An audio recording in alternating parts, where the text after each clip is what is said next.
through it, take that on.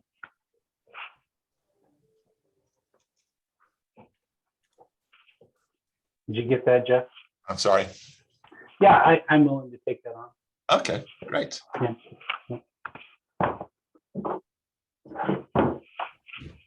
I appreciate it, Ed.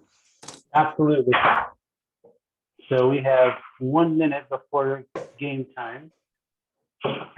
And we have not, so I have heard, I do know that our chair, Renee Sinclair, and our vice chair, Jim Cooper, I know will not be here. I also heard that the Commissioner Mejia is also not going to be available. And Joan Cathy is not going to be available. So we don't have a quorum then. So right now we have 3 right now. So I mean, if everybody else shows up, we might get there. Okay. So if we don't have a quorum, then I'm not going to ask for the agenda to be approved. Correct. Or the minutes be approved as well. Or the minutes, correct. Other than that, we can do all the presentations and the introductions, et cetera. Basically, the rest of the agenda can go, but. Okay. So I have 10 o'clock now. Where are we at on? I have 10, let's see. Dave's here. Okay. We got 4. I'm looking down the list here. Okay, so still only have, oh, no, Richard's here. So we have 5. We're 2 short of quorum at this point. Let me give another minute or 2, and if not, then we will move ahead.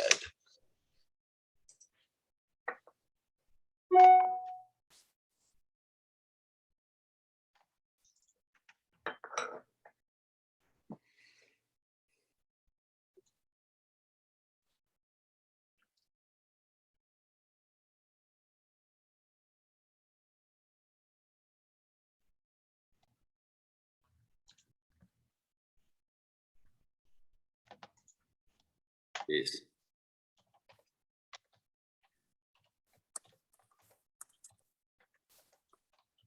Wait for 1 more minute and we'll get started. We currently have 5. Oh, wait a second. We have 2 Amandas here again. And Joe is here, but it does not count towards our quorum. Oh, gotcha. Sorry, Joe, you don't count. I could be offended, but I got a pretty thick skin, so it's all good. Well, it wasn't meant to be offensive.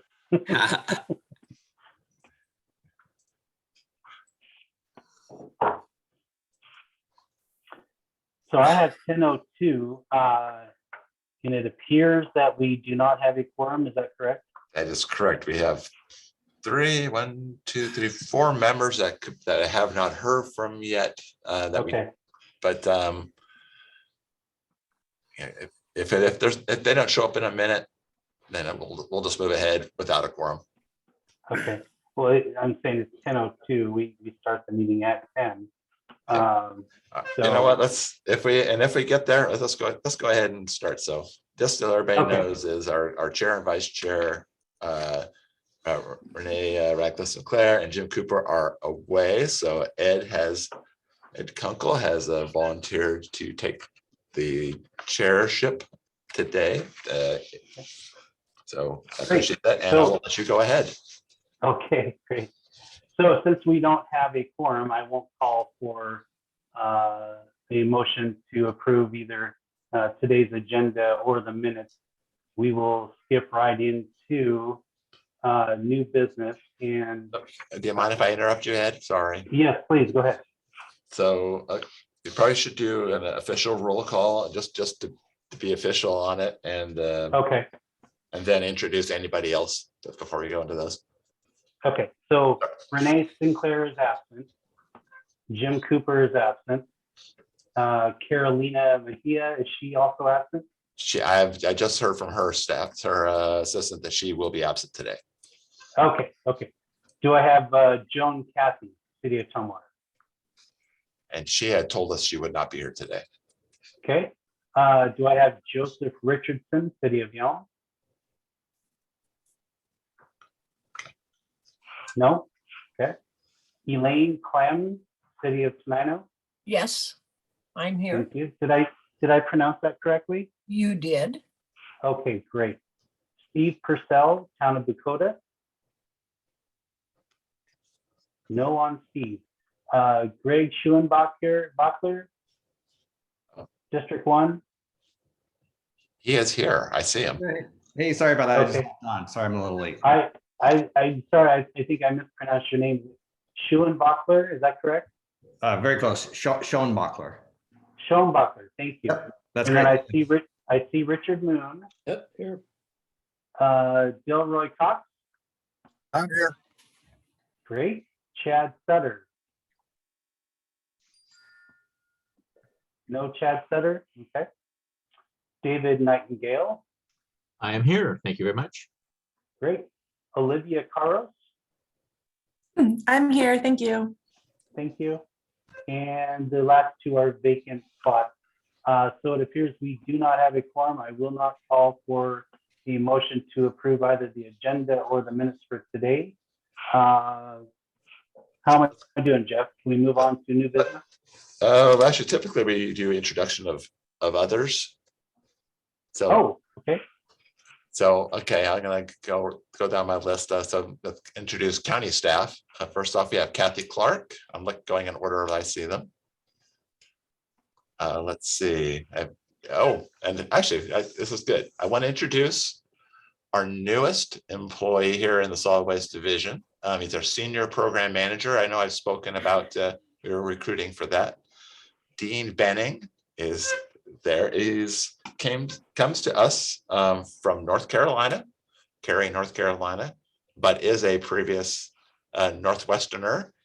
He started a week ago Monday, so this is his 8th day here, and I'm just going to let Dean just introduce himself a little bit and tell everybody a little bit about himself. Yeah, thanks, Jeff. Did everyone hear me all right? Yes. Yep. Yeah, so very glad to be here. Just a quick backdrop on my background. I spent 12 years in the solid waste division at Kitsap County and spent another 4 to 5 in Clark County in the water group as well as solid waste. I was also a district manager for waste management on the Kitsap Peninsula. So solid waste has been a big part of my background, and I kind of deviated off into some other areas relatively recently, and just have a strong desire to come back and get back in the solid waste business. I'm very happy to be here. All right. Other county staff, we have Patrick Soderberg. Yes, I'll be presenting today. Chris Hawkins, also from Public Health, will be presenting today.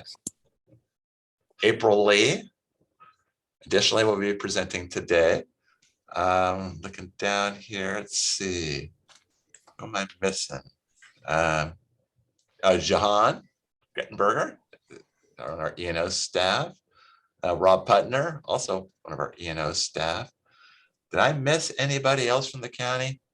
It's Jack. Oh, Jack, there's Jack is also, I'm trying to read down, look at these pictures here. Jack Lane will also be presenting here shortly. So and we have a couple from my team, Jennifer Johnson and Cynthia Taylor. Jeff. very good, thank you. I have not met either of them yet, so this is good. And hi, Jeff. I'm Corey Carlton and Jenny Poster here also for Master Recycler Composters and Master Gardeners are also here today. Very good, thank you. And Jeff, I have Maria Machado from our solid waste program here as well. Excellent. Well, thank you for that. Here too. It's Amanda. Hi, everyone. Oh, there's Amanda. There she is. Oh, that's right. You can barely even see you in that picture. Yeah. And I was going down the name list of the participants, and you show up as Thurston County Public Works. So sorry, Amanda. All right, with that, Ed, let's go ahead and go to public comments.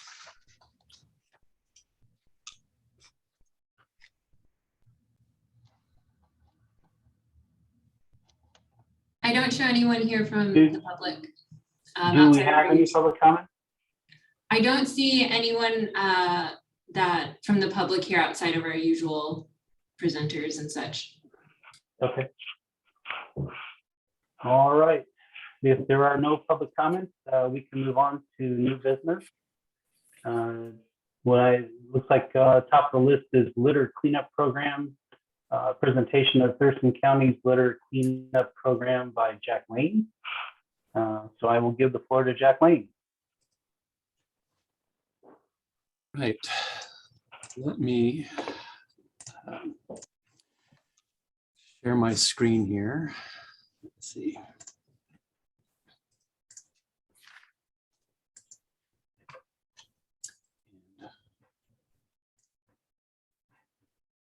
Hopefully you all can see that. Okay.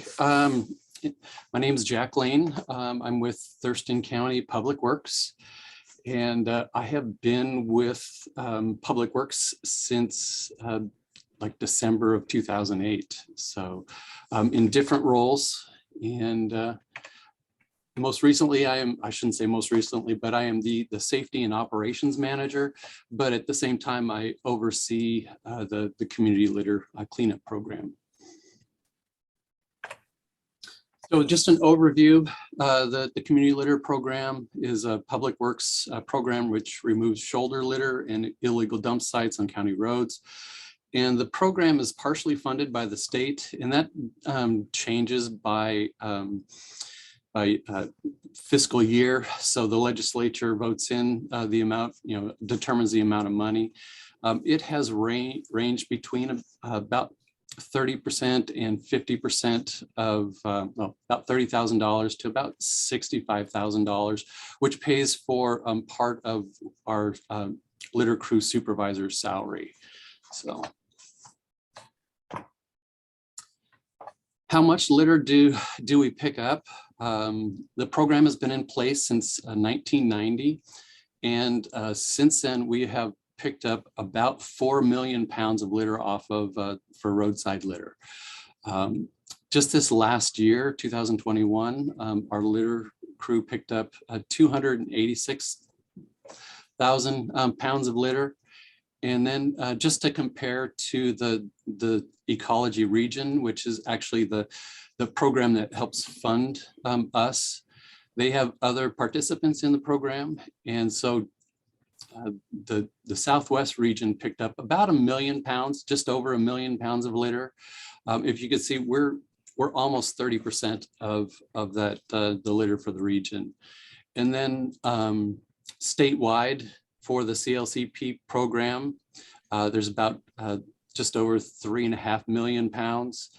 And then total statewide, so this includes DNR, parks, WashDOT, and the CLCP, over 5 million pounds of litter was removed from county roads and parks last year. This here is just a chart of the amount of litter that's been picked up each year since the beginning of the program. And you can see they're between 98 and probably 2016, it was relatively flat. We started running into issues in 2017, and I'll go into that a little bit more. But and then we ran into, well, issues, I should say, issues with jail, with COVID, and then we started running into some a lot more illegal campsites. So that's shown as part of the spike there. So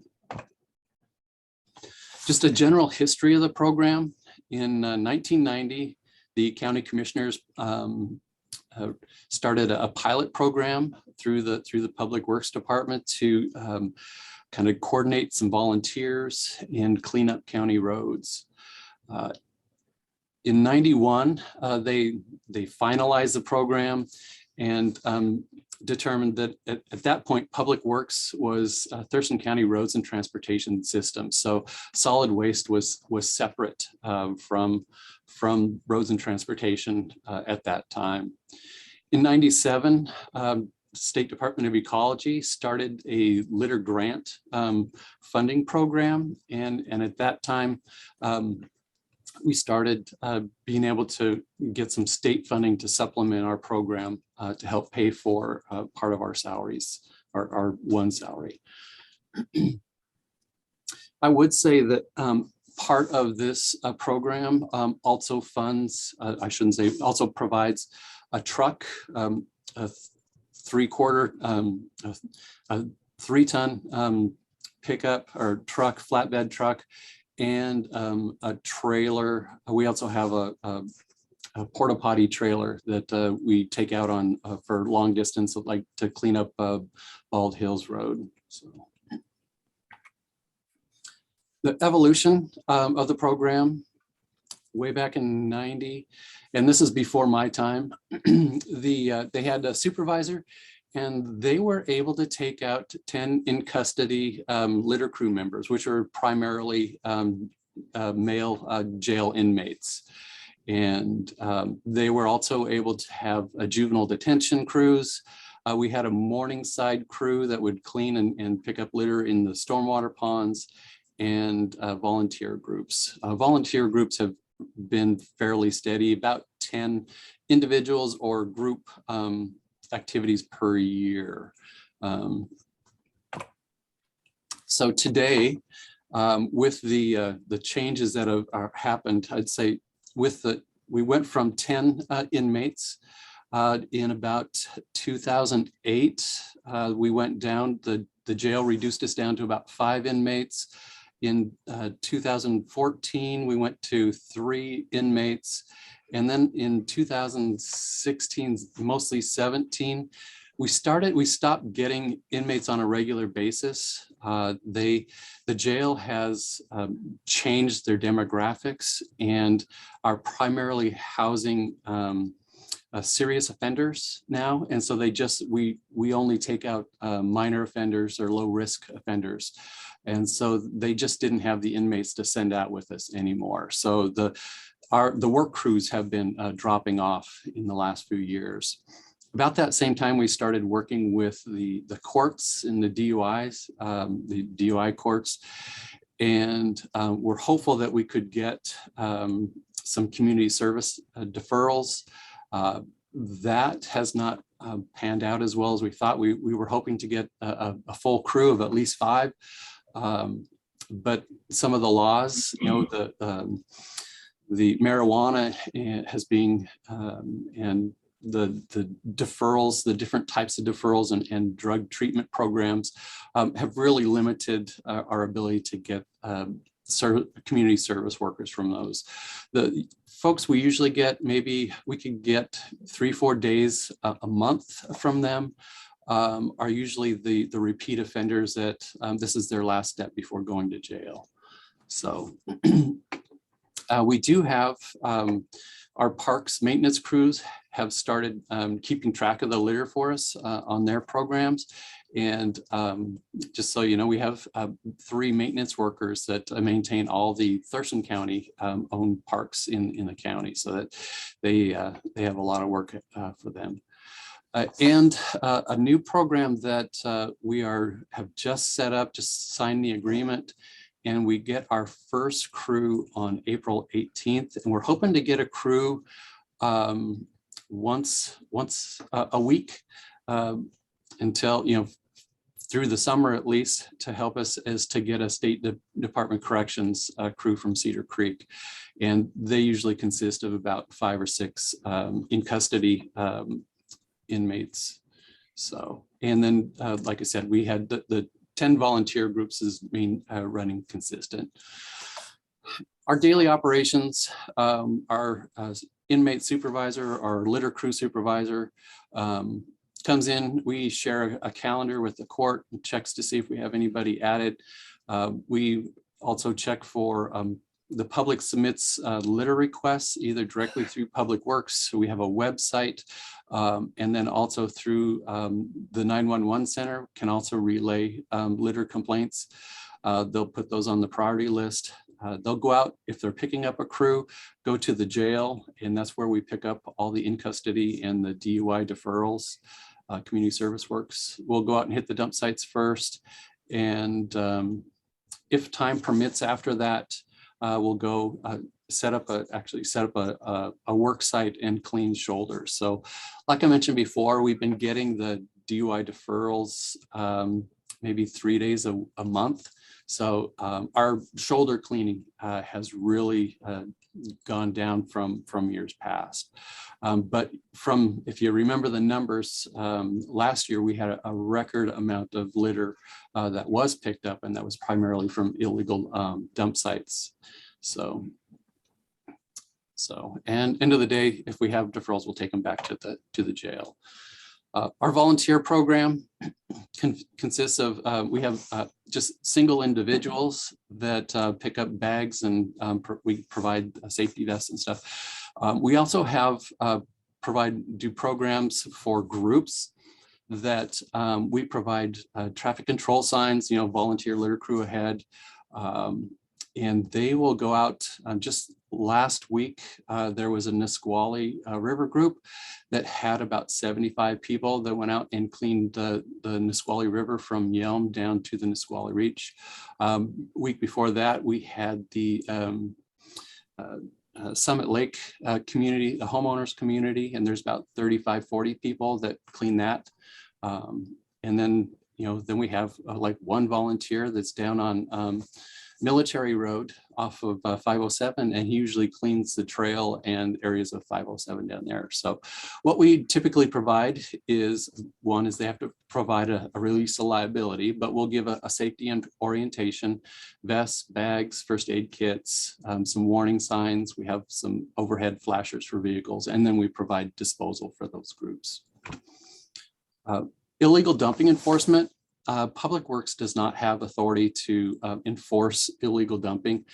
If we go out and find something with names on it, mail, and typically we'll notify the sheriff's office or Patrick here, his group, Environmental Health, and they have the ability to do enforcement on those individuals. Unfortunately, there's not a lot of identifying material for illegal dumps. Most of them are planned out enough, and honestly, there's so much stuff in there that we have to worry about: hazardous materials, syringes, and chemicals and things that we don't start, going through opening bags and making a bigger mess. Usually if things are already bagged up, we leave it as is. We'll may double bag it to contain it, but we don't start opening stuff up too often. So one thing that we do try to clean up around the outside of some of the camps. However, our ecology grant does not permit us to clean camps, and the majority of camps are on like I-5 and state routes. So without this ecology providing funding, we can't use county funds to clean state roads. So those go back to WashDOT primarily to deal with cleaning and organizing those campsites. We do, however, our litter supervisor does make an effort to make contact with those individuals, and has frequently, they will frequently bag up the stuff and put it on the shoulder for us. And then he routinely goes and picks those up on a regular schedule. So we do try to assist those people as much as we can without actually going into the camps and disturbing them there. Obviously, we do prioritize road obstructions, people dropping couches, fridges, and that type of stuff that would possibly harm somebody if they got into a car accident. I talked about most illegal dumping can't be traced because they're doing it at night and in dark places or out of sight. Abandoned vehicles and boats, we typically refer those to the sheriff's office, and they come out and try to find VIN numbers and dispose of it through their program. Hazardous materials, we investigate, we get calls for motor vehicle accidents and that type of stuff, or some unknown containers dumped on the side of the road, typically. we'll go out, and for most of it, like oil, fuel, radiator fluid, just some containers of cooking grease or whatever, oil, paint. Most of that is fairly low risk and we can pick it up. Occasionally we do find things that are high risk, and things, for example, there are some meth making materials that it's really declined lately, but we'll call up ecology and environmental health. And we also work with our stormwater division and sheriff's office for those. So most of that is taken up to Hazo House, Thurston County Hazo House. Large spills or disposals will take up to Pierce County. There's a PRS group that handles that for us. So that's in a nutshell. Any questions? I have a question. Yes. Is there a running list of these illegal dumping sites that's maintained anywhere of the nature and when it was discovered and when it was remediated? Anything like that maintained? So we do, we keep track of it in actually a couple different ways. We get service requests, and so we do track all those service requests that come in. We also, as part of the funding requirement for ecology, we track a list of every road we clean and all the dump sites that are picked up. So if we need to go back and find illegal dump sites for 2021, it's easy to do a look at our data and kind of sort it real quick and find those dump sites. So there are repeat locations. But it's interesting that it's like whenever we try to do like game cameras or something like that, it just moves someplace else. So we've had cameras stolen. Those people are very good at what they do. So.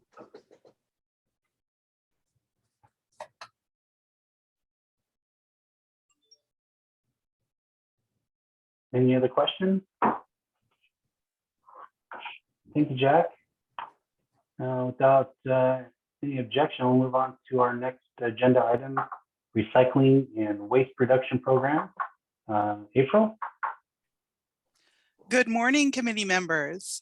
My name is April Lee. I'm the Education and Outreach Supervisor here in Thurston County Public Works. And the outreach team members responsible for waste reduction and recycling programs report to me. So I'll be doing the presentation today for us. Just give me a moment while I share my screen.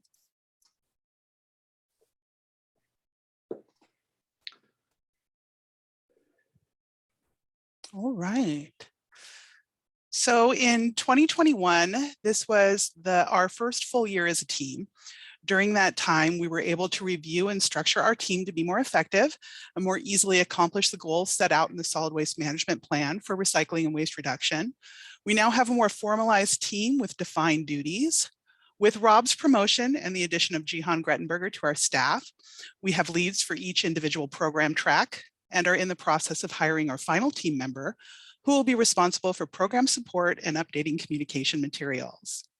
In 2021, we also worked hard to formalize our collaboration with the WSU Extension Office, and we consider Corey Carlton and Jennifer Post part of our team. We work in tandem with them to offer the Master Recycler Compost Program and coordinate volunteers for events and activities. In 2021, with the pandemic still restricting our ability to attend events and reach out to the community, we launched a new video series, Talking Trash. In the series, Rob Pudner shares important tips about recycling and waste reduction for community members. The weekly videos are shared across county social media channels and on the county YouTube channel. They average about 200 to 300 views each week. We also hosted 4 live Q&A events early in the year via Zoom on a number of topics, including the statewide plastic bag ban, reducing food waste at home, spring cleaning, composting at home, and where curbside yard and food waste go. With schools returning to in-person classes last fall, we were also able to offer printed copies of the Trash Talk newsletter to youth in Thurston County. That's for the first time since the pandemic began, providing a total of 3,100 newsletters to 104 classrooms of 4th and 5th graders, mostly in the Rochester and North Thurston school districts.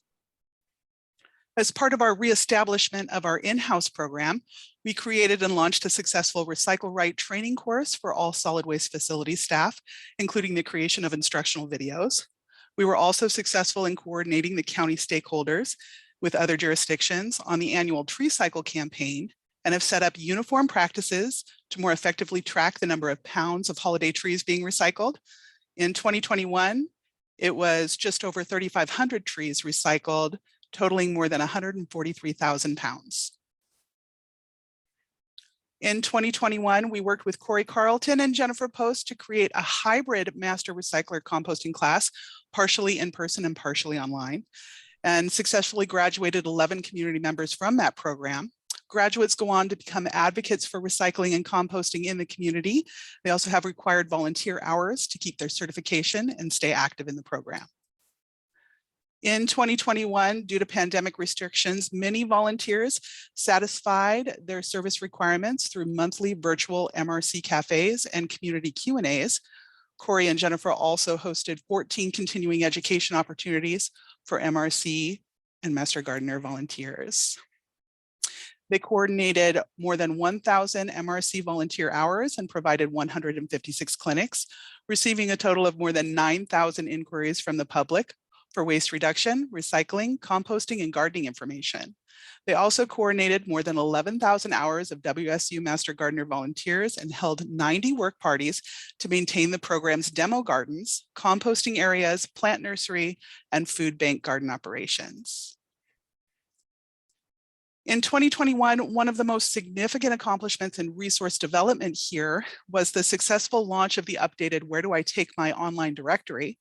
Available on the solid waste website, the directory allows the public to simply enter the name of an item to search, and then they receive detailed information, including the best option for reuse, recycling, and lastly, where to properly dispose of the item. It's important to note that in 2021, we worked with the solid waste planner and facility staff to develop standardized administrative rules and procedures, codifying what goes where and why at our facilities and making sure we included that information in the database. The new database also allows us to gather important information about the tool. Since it launched in April 2021, it has received more than 21,000 search requests. We can also see what languages the directory is being used in, whether people are searching on mobile devices or desktop computers, and that allows us to continuously improve how we provide information to the public. For example, one of the most searched items in the database is televisions and what to do with televisions. So recently, the most recent Talking Trash video that Rob has created is about what to do with televisions. In 2021, we also undertook a comprehensive review of publications and materials. We updated facility rack cards, information flyers, and guides. We also retired the old and outdated materials for residential and youth programs. We piloted new bilingual magnetic signs for drop-off recycling at our Rochester and Rainier recycling stations. The signs include information in both Spanish and English. We also clarified the information provided on each bin by removing or covering old signage. And in February 2021, we worked with facilities to provide A-frame sign inserts for temporary notices at our facilities. That includes when a toll house operator is only accepting cash or if a lane is closed, and having the ability to put those signs out improves communication with customers about operational changes at our facilities.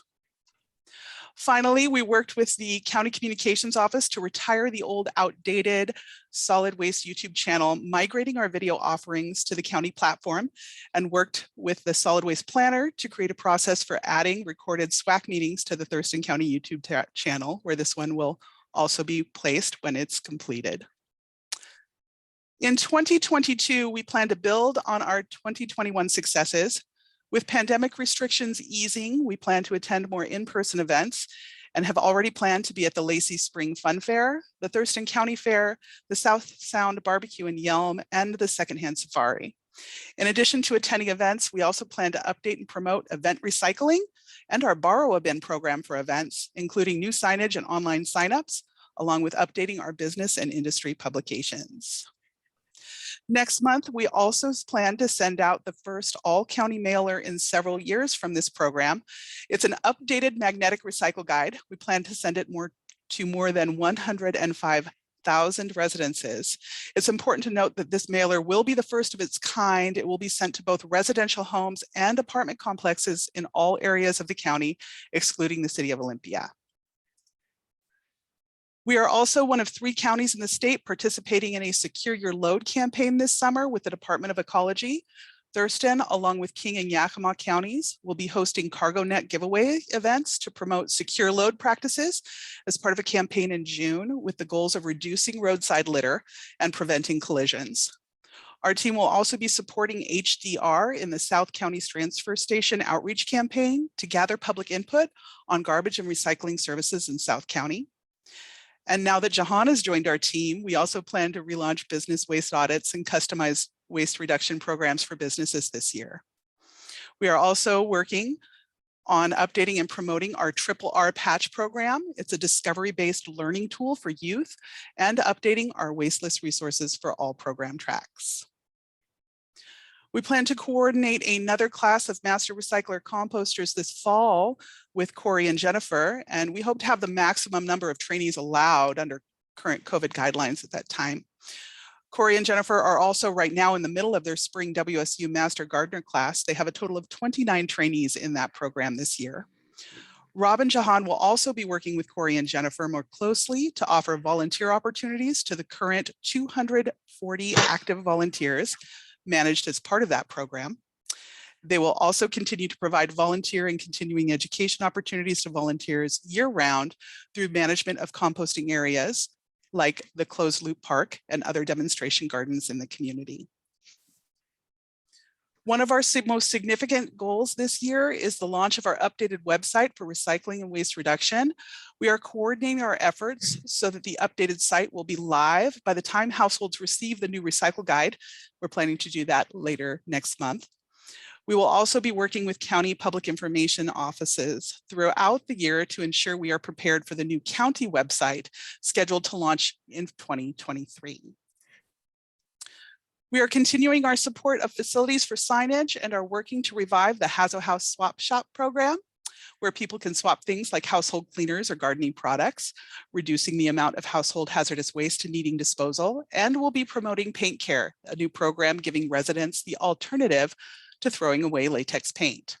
Additionally, we will continue to coordinate quarterly meetings with environmental health education and outreach staff and integrate outreach efforts when we can. Thank you for your time and for listening to our presentation. We've included some detailed information about our 2022 program plans along in your packets for the meeting, and our contact information is in the presentation. Thank you. Can you stop sharing your screen, please? Oh, there we go. Thank you. All right. Any questions before we move on to the next category? Yeah, this is Dave Nightingale. Thank you, April. That was a great presentation. Had a couple of questions for you. You were mentioning that there's a, you're planning to have a mailer that would have a magnetically backed insert. And I've always, wondered what can be done at the point where those are no longer useful. Is there some, I know there's pros and cons. Can you tell me your perspective on those kind of magnetic things that get mailed out? We've actually provided instruction on our guide that we're going to send out, and we'll send you a draft that has you tear off the magnet when you want to recycle it. So previously the all county mailers that were coming from this program were very large newspapers. And we thought that providing a recycle guide would be more in line with our goals for the solid waste management plan for contamination reduction, provide useful information to the community, and when a new one is available, they can tear off the magnet, recycle the paper, and throw away the magnet. Okay, so there's no recycling for the magnet itself then available at this point. I'm fairly certain that's correct. Rob? That's correct. But if it helps people recycle more of the material that can be captured, we feel that it's a net benefit. So what is the pro of having the magnet then? What's that side of the equation?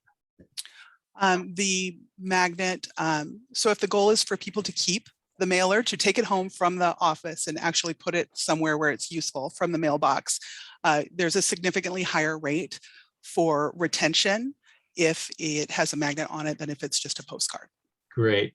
My other question, or actually more, I would like some more detail, and I don't know how much you give me or whatever, but the swap shop at the Hazardous House is something I think is, from my opinion, has always been a really weak point in the whole system of the Hazardous House. They just reuse so little, and I know areas in the country where they reuse double digits of what comes in.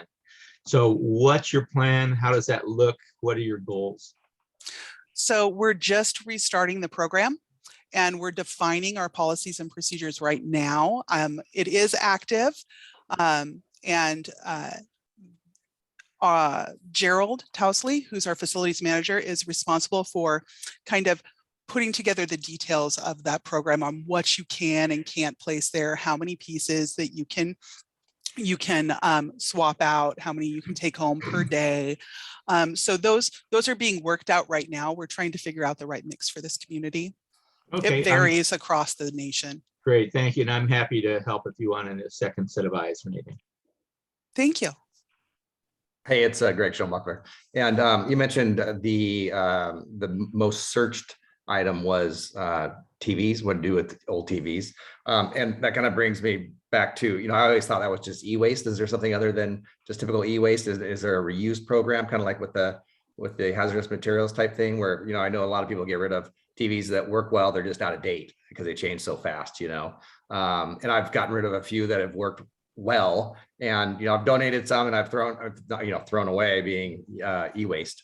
But I always feel bad when one is functioning, and perfectly good for some kind of minimal use. So is there any other program other than just typical e-waste? Well, it sounds like you need to watch our Talking Trash videos, Greg. Yeah, I do. And I'm going to let Rob answer that for you. Great. Well, conveniently, a lot of the locations that do accept Washington e-cycle materials happen to be secondhand stores. So Goodwill, Value Village. And so when you bring those TVs and monitors to those locations, they can test them out to see if they work and then decide what to do with them, whether they should be set aside for reuse or if they should be sent to be recycled through the e-cycle program. Great, and thanks. then I don't have it memorized at the top of my head. I think there are maybe some other repair options listed in the Where Do I Take My directory, but I'd have to double check that. There's a couple hundred materials in there, so I would have to, I use it myself. I have to refer back to it often. If you have not used the Where Do I Take My search tool on the website, I would encourage you to do so. It's includes more than just recycling. It includes reuse options. It has maps for locations if you don't know where something is, so that you can take something somewhere. It's a pretty useful tool. I'll check that out. Thank you. Appreciate it. And watch our videos, Greg. Yes. They're on the county YouTube channel. I will go check that out. Thank you. Great. Any other questions for April before we move on? Okay, hearing none. Next up is Environmental Health Education Program.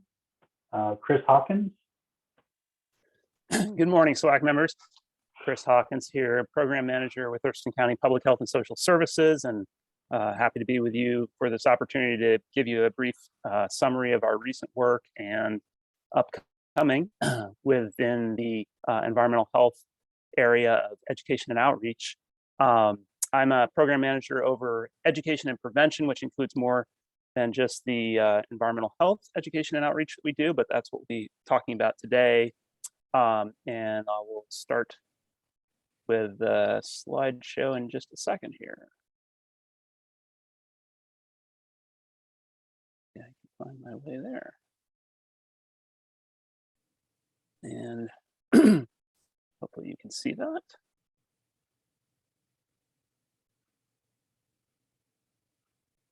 So our team is composed of 4 staff members who work in this education and outreach part of environmental health.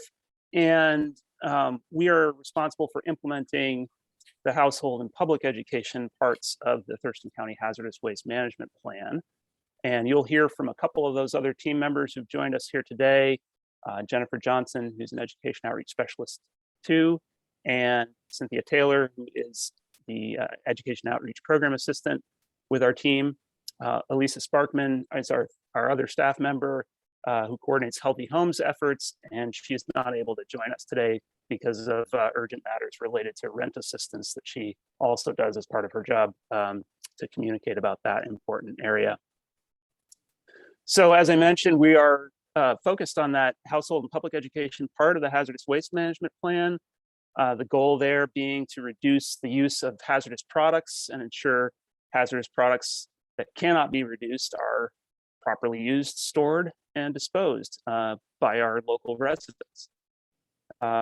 This connects to a number of different Thurston County goals in the strategic plan for Thurston County. That includes improving health outcomes for all, improving community health and wellness and safety. There's an initiative also on supporting environmental health and climate stabilization. And then our department has also its own goals on protecting human health from environmental hazards and contamination and promoting healthy living and healthy behaviors. So it connects to those different areas of overall goals for Thurston County. And it's actually also mentioned in the Thurston County Comprehensive Plan. We do this through a number of main projects in our work plan, and you'll be hearing about these from our staff. Healthy Child Cares program, Healthy Home and Garden workshops and partnerships that we have. We also have a main element on retailer-based education and outreach. And then we engage in a number of other education and outreach efforts related to hazardous household materials and wastes. So just to go over some of the 2021 results, we'd first like to share with you some of the results from the Healthy Child Cares project, which is what we affectionately call Beyond Mr. Yuck in our presentations. And that was an area that Cynthia Taylor led for our group this past several years. So I want to give her an opportunity to share a little bit about what was accomplished in that Healthy Child Cares arena. Hi, everyone. Thank you, committee members. I'm very pleased with the outcome of the Healthy Child Care program.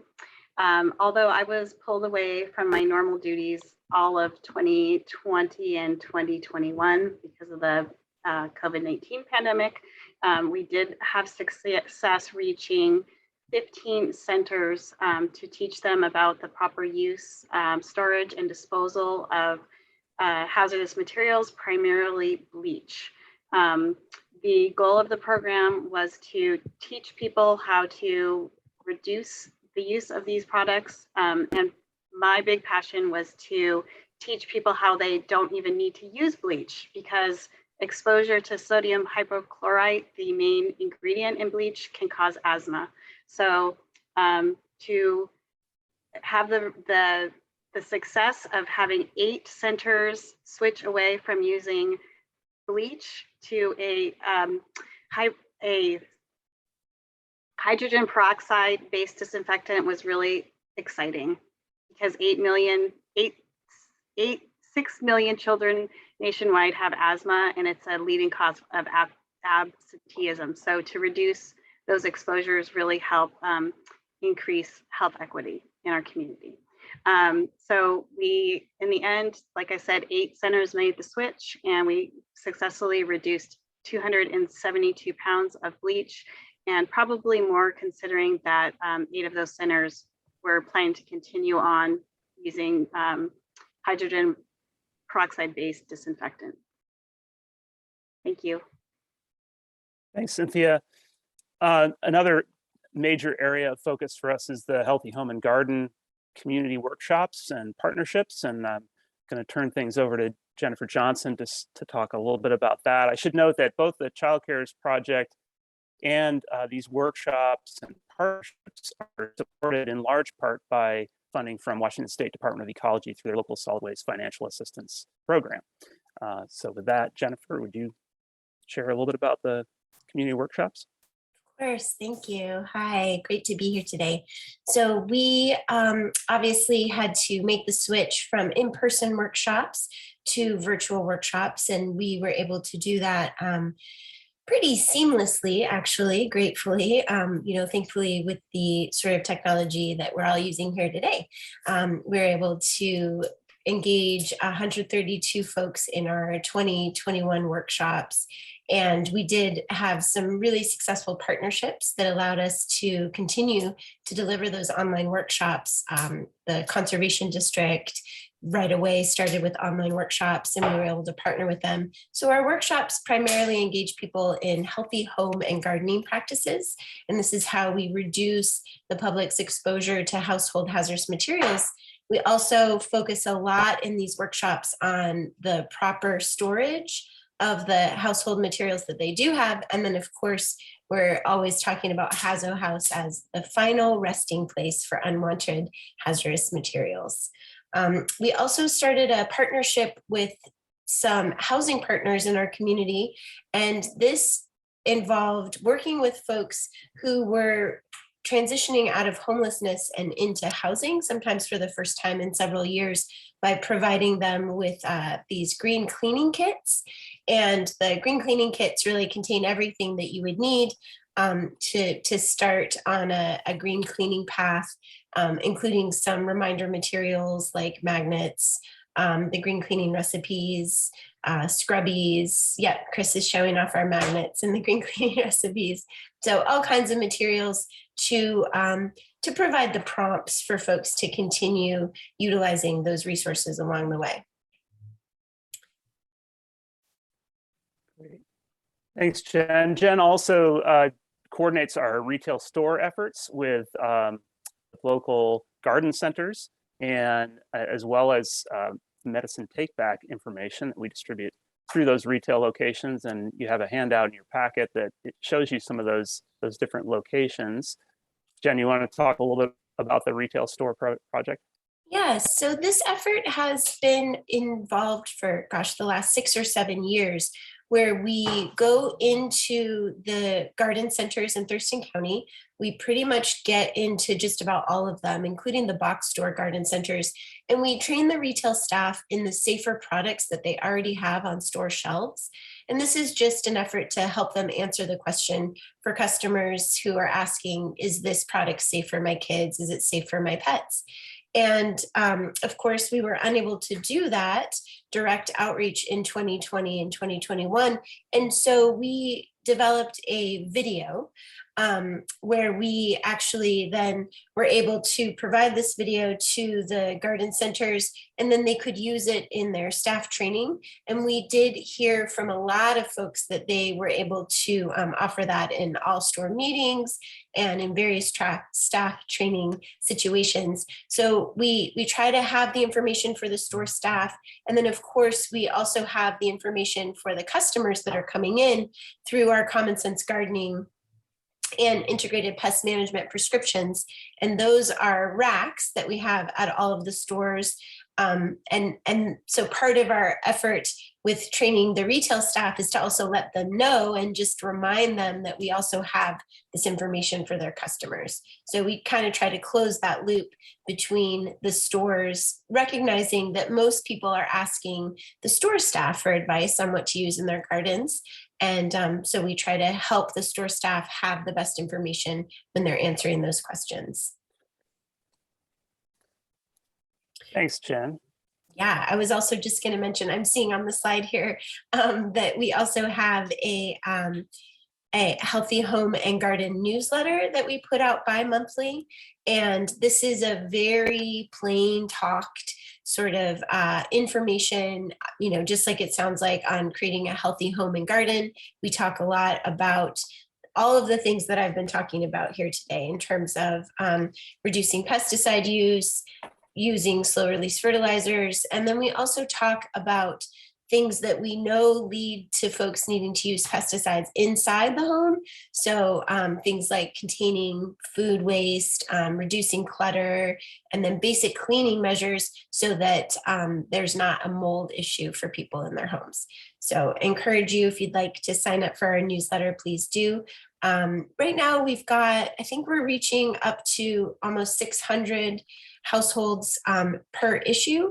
And we're sort of upping our efforts to get more people signed up. A big way that we were getting people signed up for a newsletter was, again, through our in-person trainings and our in-person workshops. And as we've moved online, we're just trying to ramp up those efforts so that we can get more people utilizing our materials. Thanks, Jen. Just quickly, a note on Healthy Homes, our outreach effort to provide education on the ways that people can live healthier and keep their indoor air quality in good shape, and also address waste and other possible environmental contaminants in the home environment. Lisa Sparkman is not with us right now, but she is the coordinator for that project. And we, sorry, not able to get its focus on this pamphlet, but you can see this. This is kind of the logo for the project that you'll see out in the community. We do have volunteers that help us with that effort.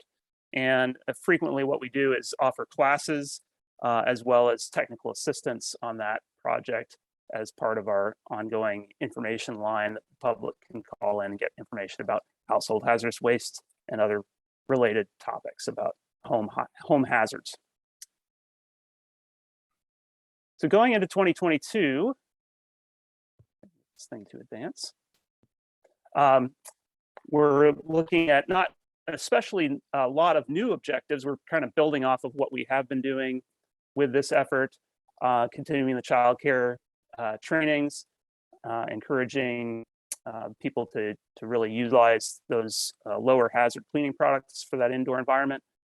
This year, we're adding to that a family-focused set of workshops that would reach those families that are served by childcare. So trying to extend the benefits of that that healthier childcare environment to the residents, the households who utilize childcare, which is a vastly larger number of people. So we're excited to try that approach this year.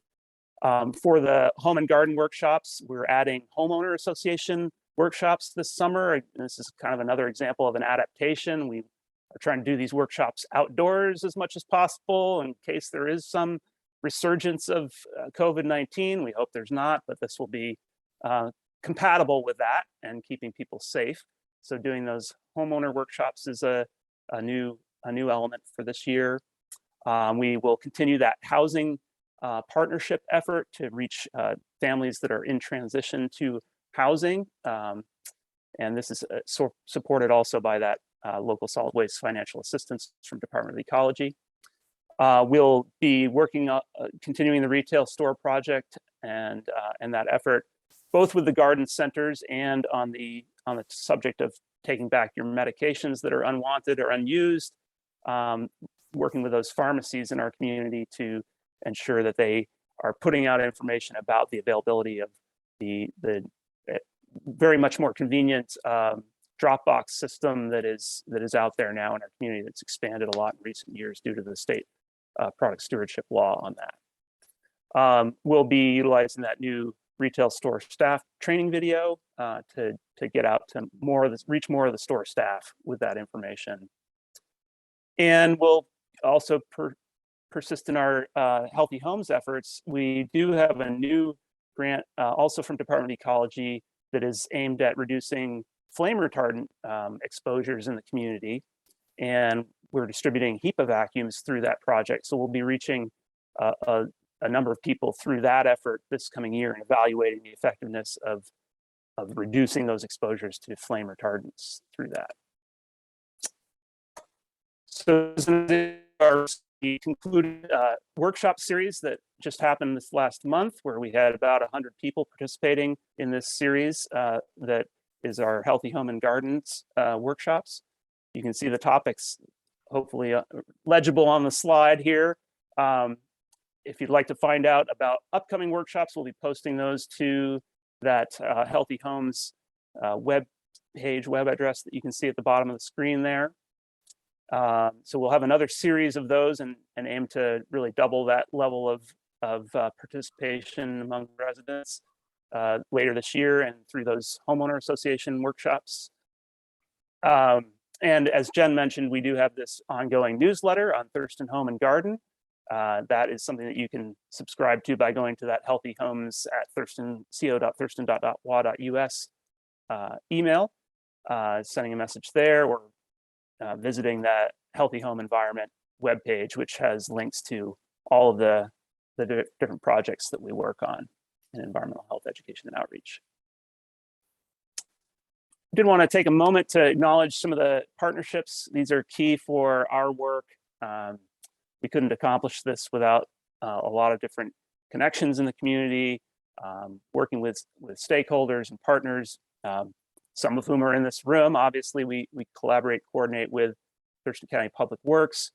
Another element of our partnerships has been interacting with the housing action team of Thurston Thrive. So that's made it a lot of connections easier for us to establish those relationships with local organizations that do transitional housing and provide good information to those new residents in our community. We also work in collaboration with a number of other organizations, public and private, through the Thurston Eco Network. So this is an environmental education focused networking group that Jen has been the lead of in recent years, and Jen has also been a key local resource on the statewide EcoPro program, which is about better landscaping practices. So she has been trained in that and interacts with that group to try to promote the availability of EcoPro certified landscapers to our community and get more people trained in that. And finally, we do as the Thurston County representatives in the Northwest Product Stewardship Council, and that's been an ongoing effort to establish new product stewardship laws like the paint care that you've heard referenced here, as well as the light recycle for mercury containing lights and e-cycle Washington, and the recent medicine take back legislation as well. So just wanted to let you know that we have been updating some of our web materials as well, and that web page that you see there is in the new format. We have to kind of go in through our old website, so that will be updated, we think, in the next year, consistent with the county's efforts to update and modernize those pages. We also are part of that YouTube channel that the county puts out, so providing our staff, retail store staff training video that's available at that quick link there if you want to view that 15-minute video. I think Patrick will mention it a little bit in his presentation. We also do promote the Grow Smart, Grow Safe information, which is a great convenient tool for residents who are increasingly looking for information as they are in stores on their mobile devices. And so that's a fantastic resource that he developed that we do help promote through these different channels that we use in education and outreach. And with that, I'm open for your questions. We're here to address anything that you might want to ask about, or we can get back to you, because I know that we're running short on time for today, and I want to give other folks their chance too. Could you stop the screen share, please? Thank you. Yes. Are there any questions?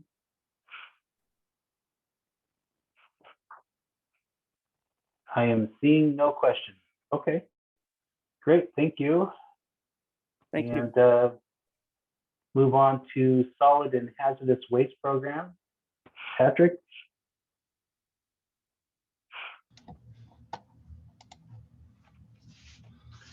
Good morning. Do I got the share going on? Looks that way. Okay, great. So I'm Patrick Soderberg with the Public Health and Social Services and Environmental Health Solid and Hazardous Waste Program. Our primary focus is permitting and enforcement and regulation of solid and hazardous waste facilities, as well as just management of hazardous materials in and of themselves. Some of the things that we focus on, we have two distinct programs, our hazardous waste program and our solid waste enforcement program. Our hazardous waste program deals primarily with business pollution prevention and regulation. We permit solid waste for facilities as well as do follow-up enforcement on that. As Chris mentioned, we're involved in the integrated pest management program. And that Grow Smart, Grow Safe website is an extension of that. And then we run some moderate risk waste sustainability projects that kind of bridge our hazardous waste and solid waste programs.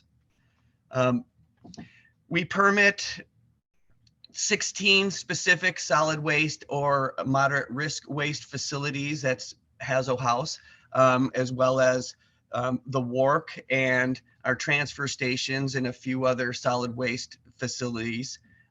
We also are involved with our community planning and economic development group that permits gravel mines.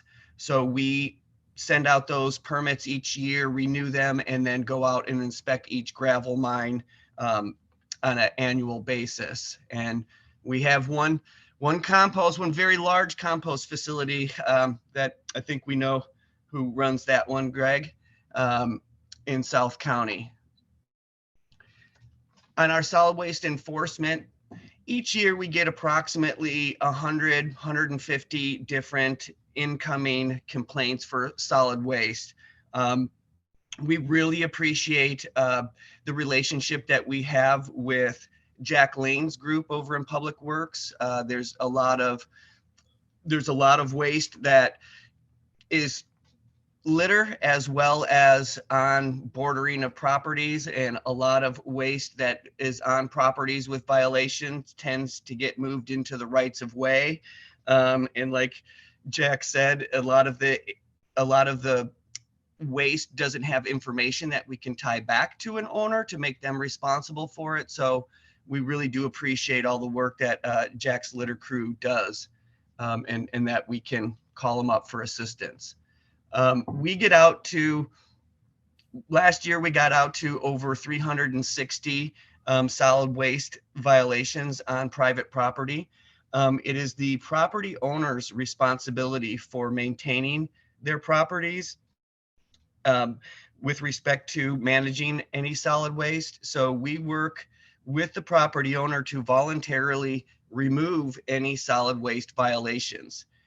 We don't seek out properties that have waste accumulation as much as we respond to complaints that come in either through the State Department of Ecology or that we receive directly in our office.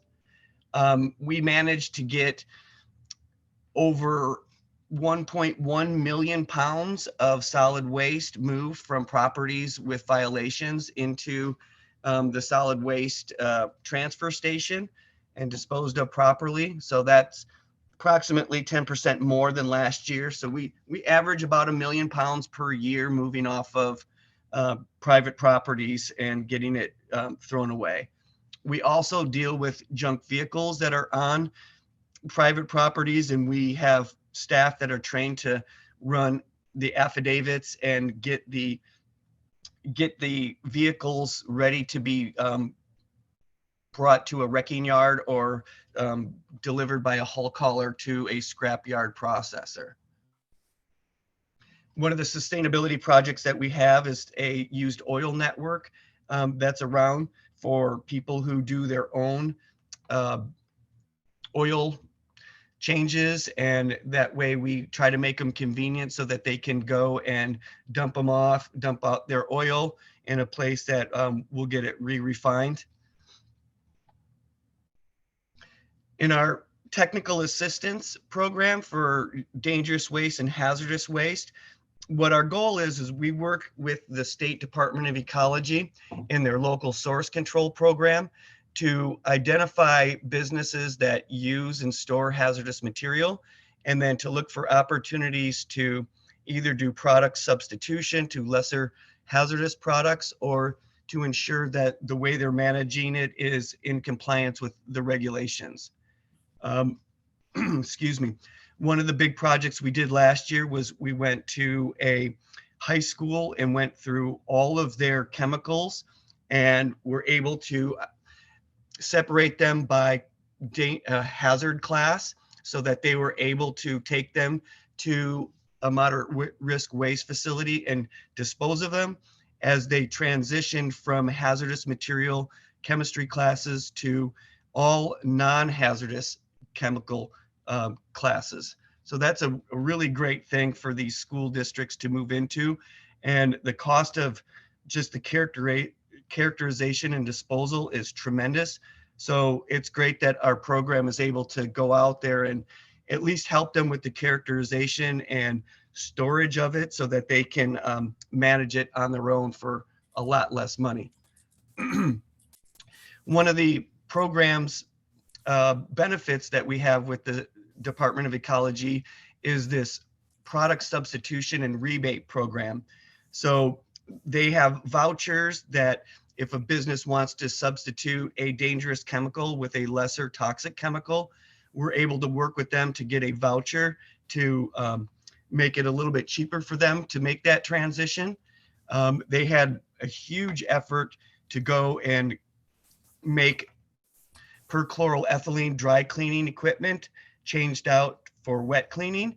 And there was up to like $10,000 worth of rebates available for that. So it's a really good program to incentivize businesses to move in a direction away from hazardous chemicals. Last year, if you were on the SWAC, you may have remembered that we were developing a new inspection database that would allow us to go out in the field with our tablets and do all of our inspections electronically, and then have those available up on a GIS mapping system so that we can look at a map and see where all of the businesses are and look up their inspections. And so that just got completed yesterday, and we'll be starting to take that out on our very next inspections.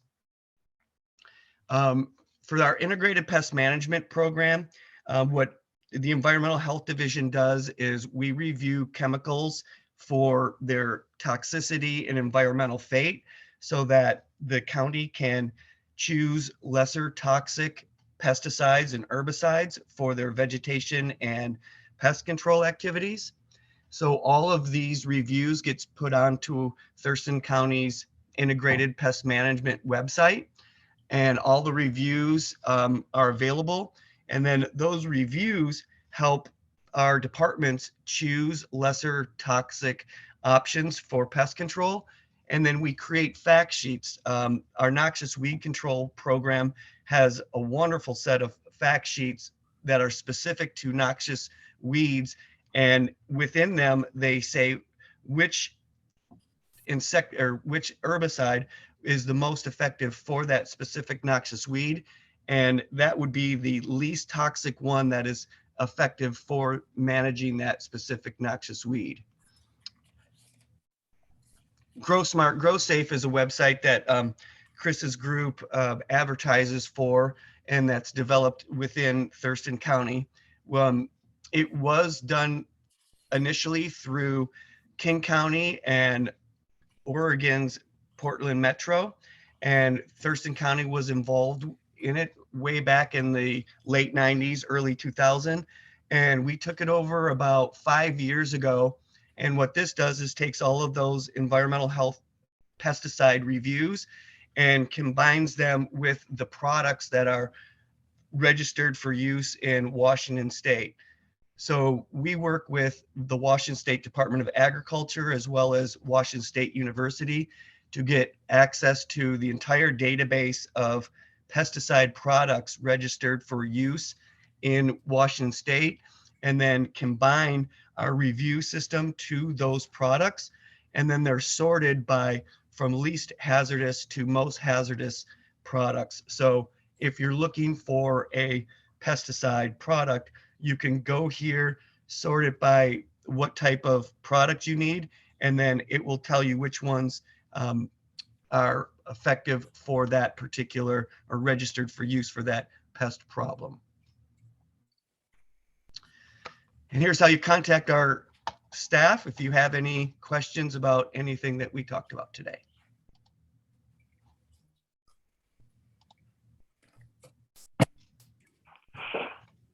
Any questions for Patrick? Seeing none. Okay, great. Thanks, Patrick. Moving on to our manager's update. Jeff, the floor is yours, sir. All right, thank you. First off, before I get started, I want to thank Jack Lane, April Lee, Chris Hawkins, and Patrick Soderberg for their presentations today. Thank you all of you. I appreciate it. It was very informative and helpful. So thank you for taking the time and putting that together and getting this information out. And I want to point out that this is being recorded. So for those members that aren't here today, they can watch that on a video feed at a later time.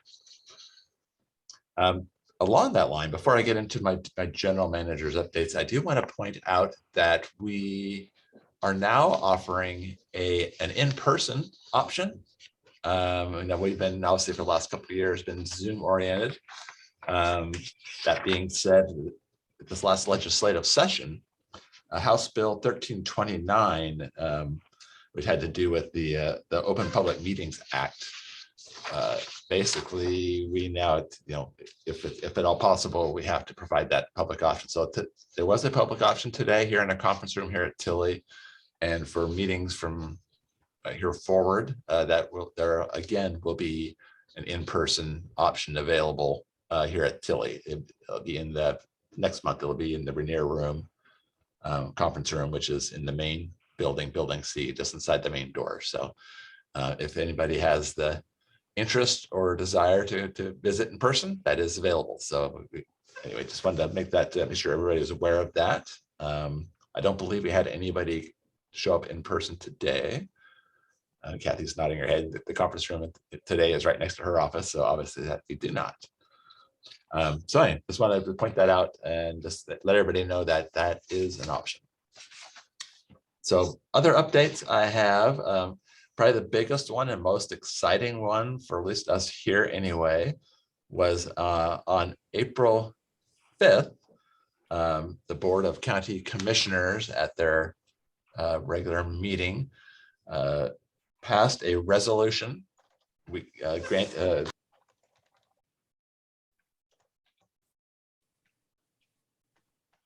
Jeff, you're muted. Jeff, you're muted. Went mute. I wasn't muted that whole time, was I? No. Yes. Well, some of it, not all of it. Okay, so I know. So Board of County Commissioners, I think, is where we left off.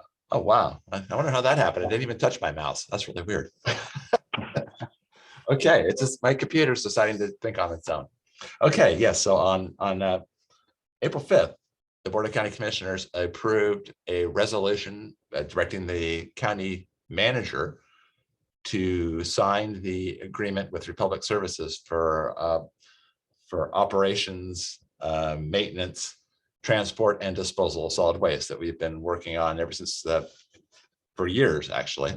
As you know, we had a request for proposals out about a year ago in January, received proposals in April of last year, went through the review process.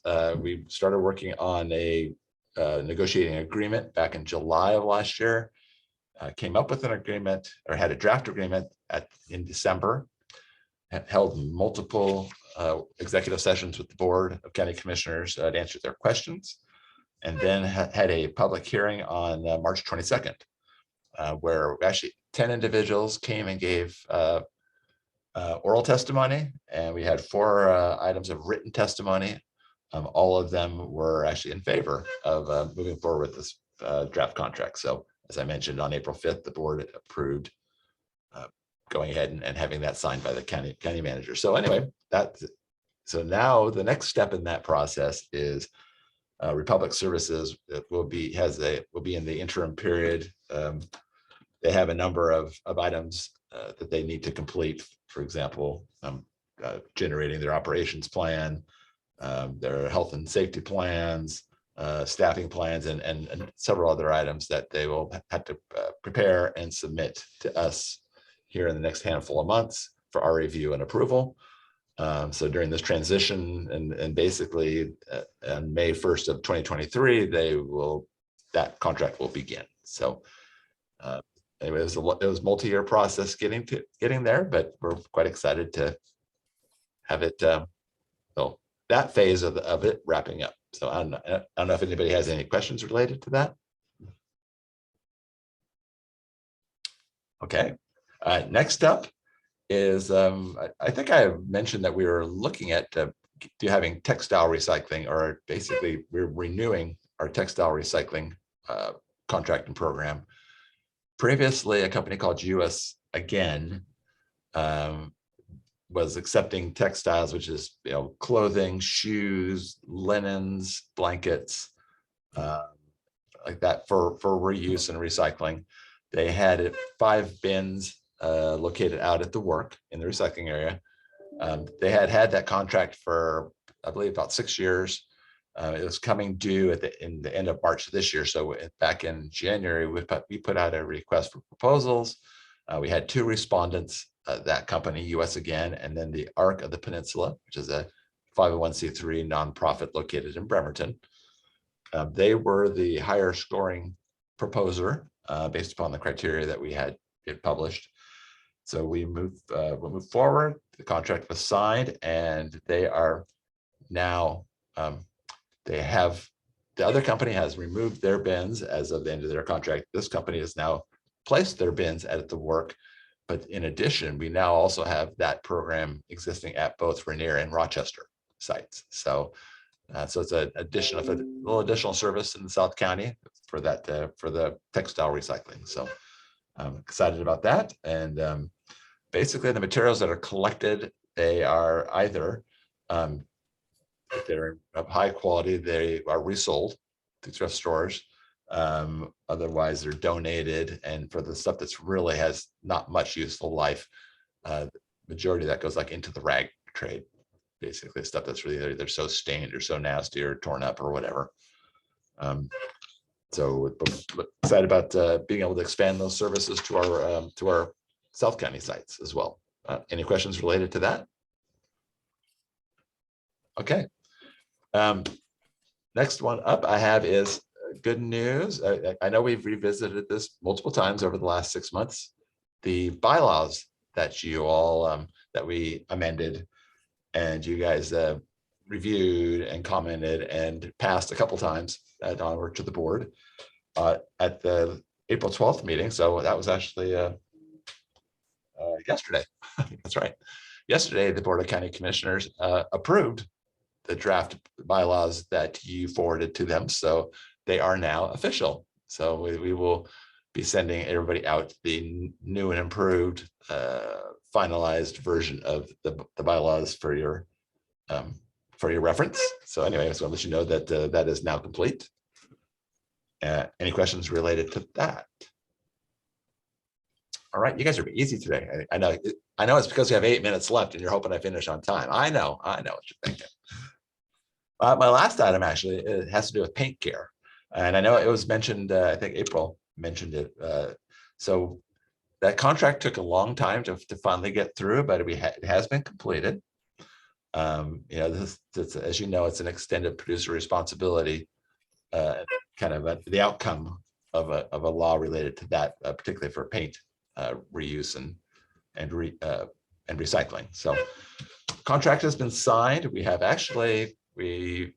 had to have our staff, our Hazardous House staff, trained specifically by Paint Care on just what's in and what's out as far as what they want. It primarily aims at architectural paint, more kind of the residential grade.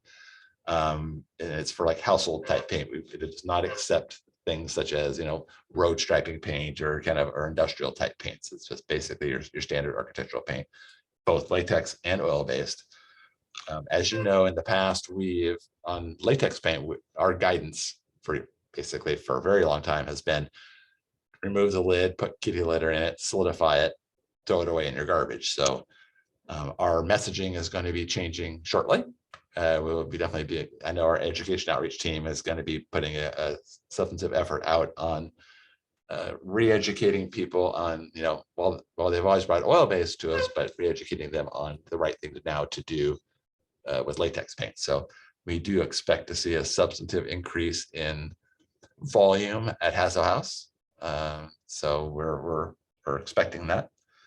We do have limitations on how much paint can be brought at a time. We are only taking up to 10 gallons per customer per day to avoid just getting hammered.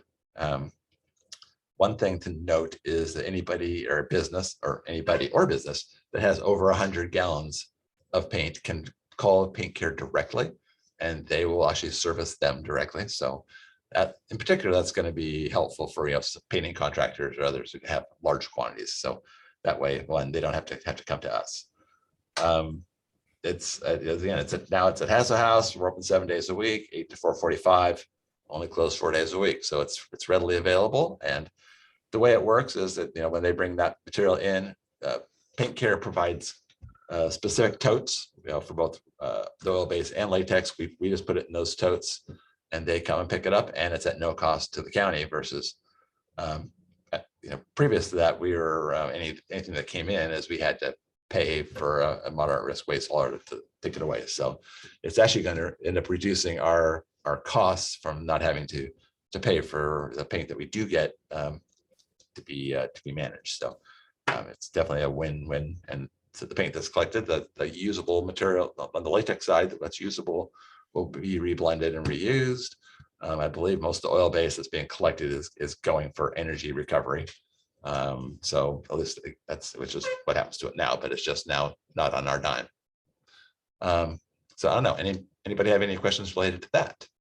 No questions, but just a comment, Jeff. I actually was 15 years ago, worked for Department of Ecology and worked nationally to get Paint Care a reality. And we had a problem getting it passed in this state because of politics. And so I'm just really thrilled. And, this has been a very long time coming, but I remember when the sign went up at the Hazel House, we don't take paint anymore. It's like, it's a bummer because it's a lost leader for all the pesticides and everything else that is really the bad, nasty stuff we really want to take care of. So this is just excellent and wonderful news. Thank you so much. Yeah, we are happy as well. And I agree, because I know my previous place where I used to work, and we had a household hazardous waste facility, and latex paint was about 40% of the total HHW volume. It's like you said, it's a loss leader. I mean, the people have a lot of it, and then, oh, well, I'm taking this paint. I'll take this pesticide and the Roundup I don't need, and et cetera, et cetera. So it gets people in the door, and it gets them thinking about bringing those other items that they may have lesser quantities, and they don't feel comfortable making a special trip just for this, these two things, this thing of diazonon and whatever. So it does incentivize folks maybe to bring in some of those other items, which is definitely what we want. And with that, that's the end of my updates. And all right, with 3 minutes to spare, perfect. So unless anybody has any other questions for me. Very good. Actually, one other thing, Jeff, you said that it's going to save you some disposal costs for the paint. So will you be tracking that and give us a report like a year down the road or something on so what was the impact financially on the Paint Care? I know last year, what we spent on oil-based and the little amount of latex that we had was almost $50,000 in disposal. So obviously that kind of goes away. So it's a huge plus. Cool. Excellent.